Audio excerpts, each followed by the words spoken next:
भाजपा प्रदेश अध्यक्ष सतीश पूनिया आज जिला कार्य समिति की बैठक में शामिल होने अलवर पहुंचे। रास्ते में थाना गाजी में भाजपा कार्यकर्ताओं ने उनका स्वागत किया तो वहीं भारतीय किसान यूनियन ने काले झंडे दिखाकर विरोध प्रदर्शन किया। वहीं शहर में वसुंधरा राजे के लगे होर्डिंग्स में मिशन 2023 लगा होना भी चर्चा का विषय बना रहा। भाजपा प्रदेश अध्यक्ष सतीश पूनिया आज अलवर जिला दक्षिण की कार्य समिति की बैठक में हिस्सा लेने पहुंचे थे। इससे पूर्व प्रदेश अध्यक्ष का स्वागत थाना गाजी से शुरू हुआ, जो कार्यक्रम स्थल महावर ऑडिटोरियम पहुंचने तक जगह जगह चलता रहा। रास्ते में मोती डूंगरी पर राष्ट्रीय महिला मोर्चा की उपाध्यक्ष पूजा कपिल ने प्रदेशाध्यक्ष सतीश पूनिया का स्वागत किया।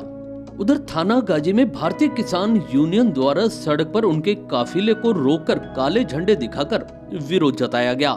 इस दौरान पुलिस ने मौके पर पहुंचकर वहां आंदोलनकारियों को खदेड़ा और पूनिया की गाड़ी को आगे निकाला।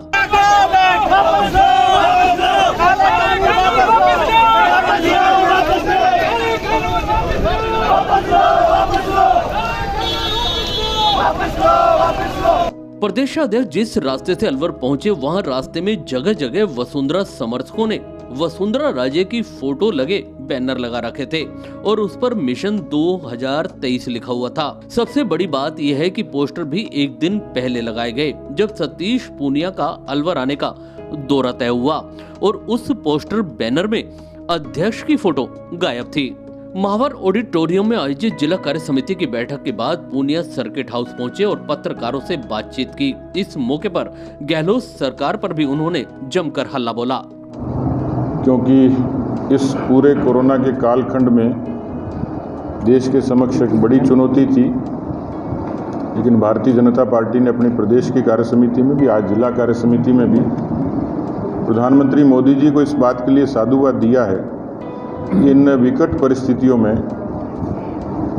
देश को और चुनौतियों के रहते हुए भी सहूलियत देने का काम किया, जिसमें ये बिरला काम भी हुआ कि 1800 एयरफोर्स के फेरे सिर्फ ऑक्सीजन के टैंकर्स को विदेशों से इंपोर्ट करने के लिए इस्तेमाल हुआ। 500 से भी ज़्यादा ऑक्सीजन रेल चली। देश में पीपी किट से लेके मास्क से लेके तमाम चीज़ों का निर्माण हुआ। जिस देश में 900 मैट्रिक टन ऑक्सीजन का उत्पादन होता था, वहाँ 10,000 मैट्रिक टन ऑक्सीजन का उत्पादन होना, ये अपने आप में इस बात का संकेत है, प्रमाण है कि मोदी सरकार ने पूरी प्रतिबद्धता से काम किया। 80 करोड़ लोगों को दीपावली तक का राशन उपलब्ध कराना,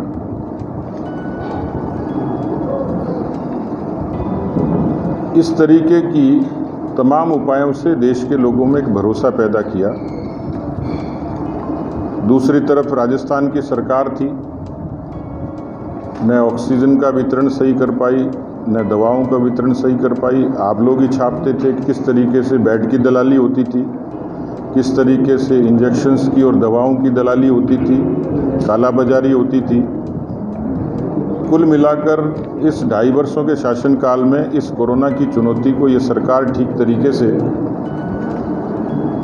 कर नहीं पाई, राजस्थान के लोगों में भरोसा नहीं पैदा कर पाई।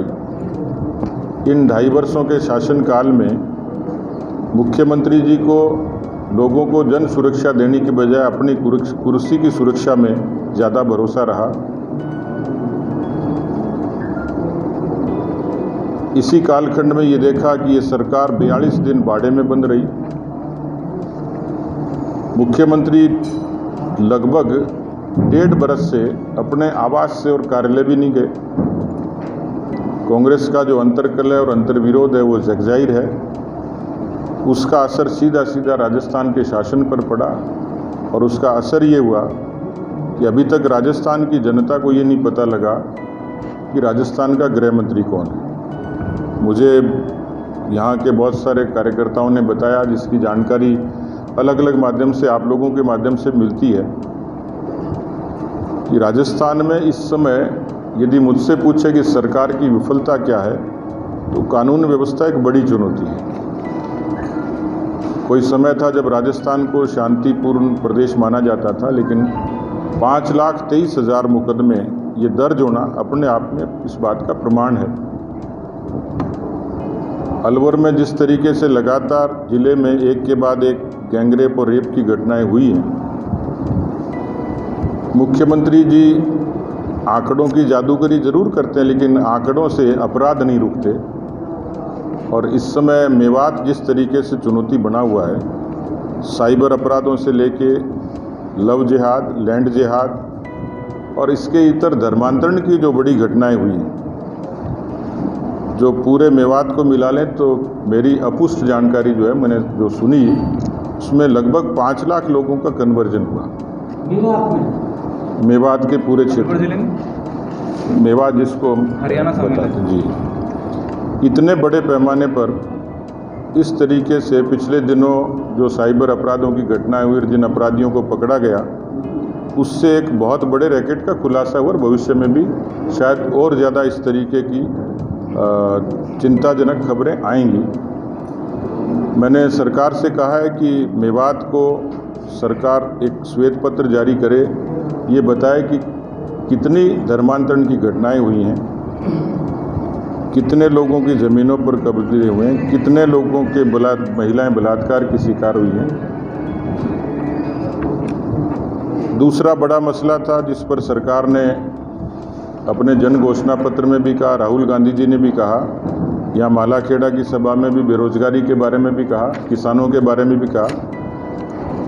राजस्थान के 59 लाख किसान आज भी कर्जा माफ़ी का इंतज़ार कर रहे हैं और 10 तक गिनती के लिए कहा था कि 10 गिनेंगे और कर्जा माफ़ हो जाएगा। 59 लाख किसान 99,000 करोड़ के कर्जे की माफ़ी का आज भी इंतज़ार कर रहे हैं। राजस्थान के अनेक हिस्सों में लगभग दर्जन भर से भी ज़्यादा किसानों ने आत्महत्याएं सिर्फ इसलिए की कि हमें सरकार से ये भरोसा मिला था कि सरकार कदाचित हमारा कर्जा माफ़ कर देगी। आपके भी संज्ञान में होगा कि श्री गंगानगर के रायसिंह नगर के एक किसान सोनलाल कडेल ने एक लाइव वीडियो जारी किया था, अपना सुसाइड का वीडियो जारी करते हुए कहा कि मेरी मौत के दोषी मुख्यमंत्री हैं। अभी तक उन परिवारों की किसी की सुध नहीं ली गई है, उनको कोई सहूलियत नहीं दी गई है।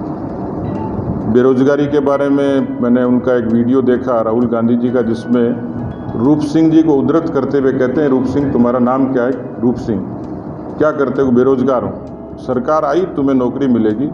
मेरी जानकारी में ये आया है कि अभी रूप सिंह इंतजार कर रहा है कि राहुल गांधी जी की सभा में कहीं बात पूरी हो।